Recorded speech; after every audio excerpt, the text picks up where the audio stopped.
glad I never met my grandpa. Yes, I said it. I am so glad.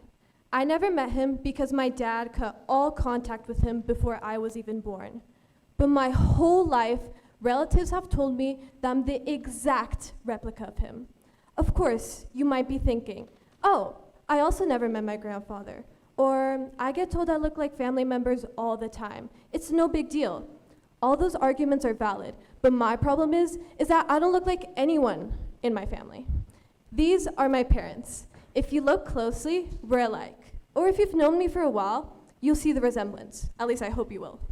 But overall, we're quite different. To me, never meeting the person that was supposedly my identical twin was a big deal, because I started realizing that I don't look like anyone that is alive or still in contact with my family. And because of that, I started having an identity crisis.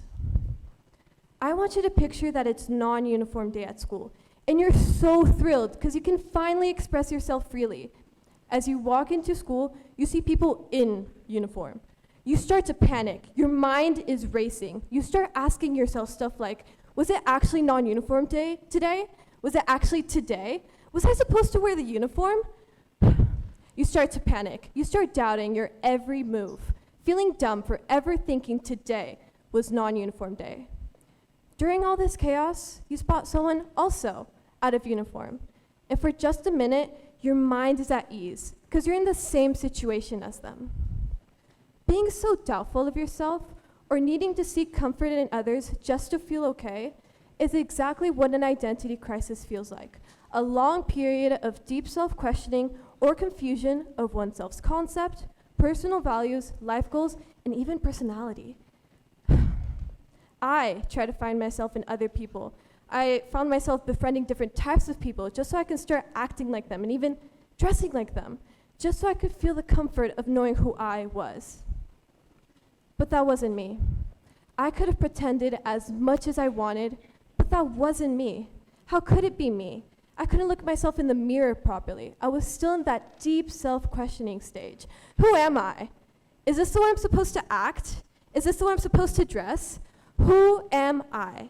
That same question over and over again. Who am I? Well, now I know. Hi, I'm Emmanuelle. I'm a 14-year-old girl born in Miami, Florida, but raised in Europe around Hispanic culture her whole life. I love going shopping with my mom, talking about different franchises with my brother, or even talking politics with my dad. I've befriended so many different types of people throughout my life, and I found good in every single one of them. I believe that after my breakdown, I found myself again. I'm an approachable and smiley person, like I used to be when I was younger. And because of that, I feel like I can talk to anyone. But the one person I love talking to the most is myself. I love watching movies by myself. I love going on walks by myself. I love blasting music as loud as I can by myself. I love being by myself. None of this would have been possible without my grandfather. And before you start throwing the tomatoes or yada, yada, yada, I've never met him. Not once, not twice, not even as a baby. But somehow, his absence shaped everything about me. It's strange how someone who was never physically there could have such a strong impact on my life. The feeling of being connected to someone I didn't even know stuck with me. And I thank him for that. You know why?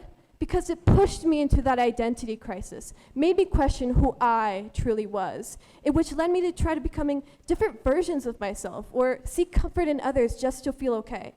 But all that searching, all that confusion led me right back where I needed to be. It forced me to face myself, understand myself, and eventually find out who I truly am. I spoke to my mom about this, and she told me about self-reassurance. Self-reassurance is when you give yourself comfort, telling yourself stuff like, "You're doing so well," "I'm so proud of you," or even "I love you." Of course, this is effective when you look yourself in the mirror and not to an audience of people. And I'll say it now. It sounds completely ridiculous, but you have to trust me on this. It works. She also told me something else, something I'll never forget. She told me that people come and go. So if you try to build yourself around them, you'll only lose yourself. So you must always, but always, remember who's there every single day of your life. You. Actress Sheryl Lee Ralph won an Emmy for her performance in the hit series Abbott Elementary. In her speech, she told viewers to get closer to the screen and said, "People don't have to like you. People don't have to love you. People don't even have to respect you. But when you look in the mirror, you better love what you see." I think this quote is so powerful and perfectly embodies what my mom was trying to tell me. So yes, I am glad I never met my grandpa, because with it brought despair and stress. But with that, I found myself. And quite frankly, I like being me. I like what I've become. Who knows? Maybe my personality is just like his. So if there's one thing I want you to remember from my talk, it's for you to love yourself. Look in the mirror and tell yourself that you're smart, courageous, brave, beautiful, anything. Because at the end of the day, you're the one that's been there since the very beginning. Thank you.